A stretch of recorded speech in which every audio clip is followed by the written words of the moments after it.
Everybody listen to We're Not Wizards, because we are the best, and we're not wizards, no matter what anybody says. Goodbye.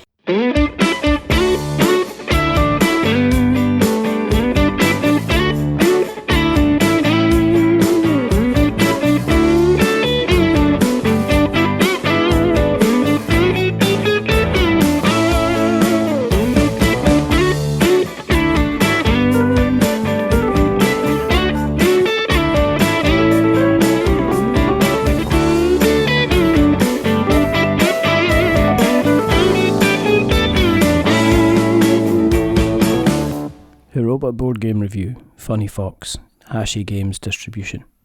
You all remember Wordle. Do you remember Wordle? For a time it was the morning cup of coffee staple before everyone jacked themselves into the online work environment at 9 a.m.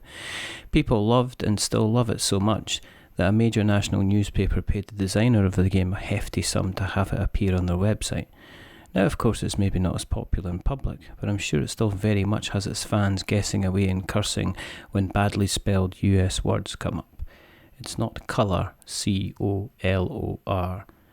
Before Wordle, the last big thing I remember was Sudoku, a game that had been quietly bubbling away from the 19th century to its renaming in Japan and subsequent feature in a British newspaper in 2004. The public loved its simplicity and complexity, how it could be both very accessible and almost code-breaking cryptic should the need arise. Sudoku is still very much a thing, and is such the essence of its purity that trying to create something based on those extremely strong foundations seems like trying to solve a puzzle in the dark with invisible ink, and the rules keep changing, and Never Gonna Give You Up plays in a constant loop in the background. So Funny Fox Games, who I've heard are not only funny but extremely cunning, have decided to enter the fray with their take on Sudoku, a number tile laying, point scoring, area control with additional carp bonus. The premise is simple.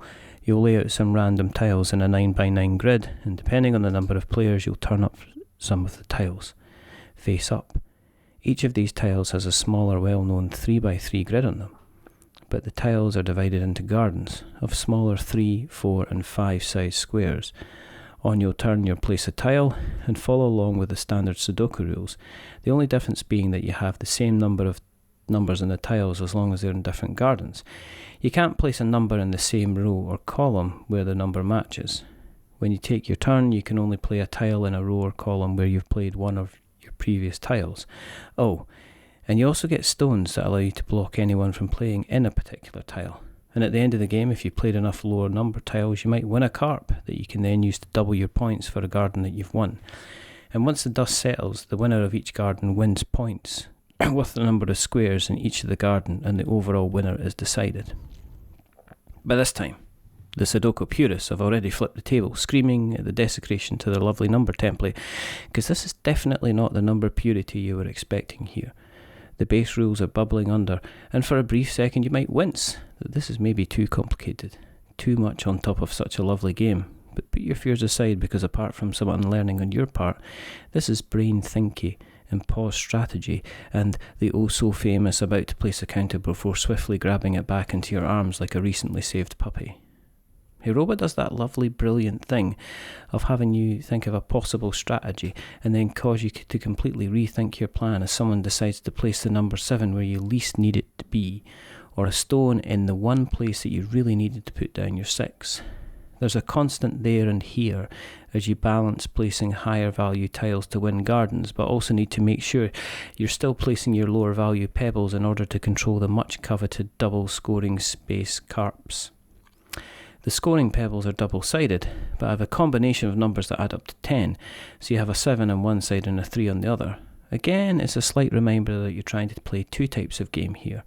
With so much to bear in mind, it will take a couple of games for the rules to fully sink in and play correctly, but once you have that under control, then games can easily be played in under 20 minutes, if not less. You'll take longer pondering and grimacing. This is a game that cries out for all the chaos of 4 players, because while 2 players works well with a reduced board, a larger player count means that the game steps up a level in terms of thinking time, frustration and regretted placements, and that's frankly delicious. HIROBA looks the part. The components are well put together, and while you could argue that the theme doesn't have a huge connection to the mechanics, the calmness of the illustrations and graphical design further hint that this is a game where you're sipping a beverage while staring straight ahead with a small pebble grasped tightly in your hand. It could have messed this up when using Sudoku as a base point. Instead, HIROBA has managed to give those base mechanics its own personal spin that gives it enough of its own identity. This is pure player interaction as well as at base level. You'll be actively messing up other plans, you'll be causing grudges and taking delight in others' analysis paralysis. Pleasantly surprised by this one. This review is based on the final retail version of the game provided to us by games distributor Hachette Games. We were not paid for this review. We give a general overview of the gameplay, and so not all of the mechanical aspects of the game may be mentioned. You can read the original version of the review on our website, which is we'renotwizards.co.uk. Thank you for listening. Goodbye.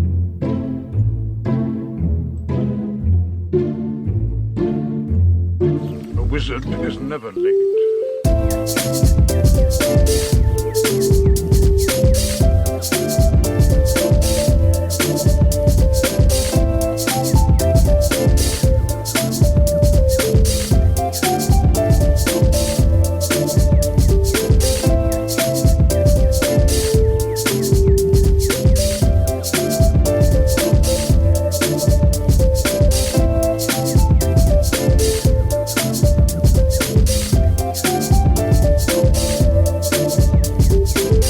Nor is he early. He arrives precisely when he means to.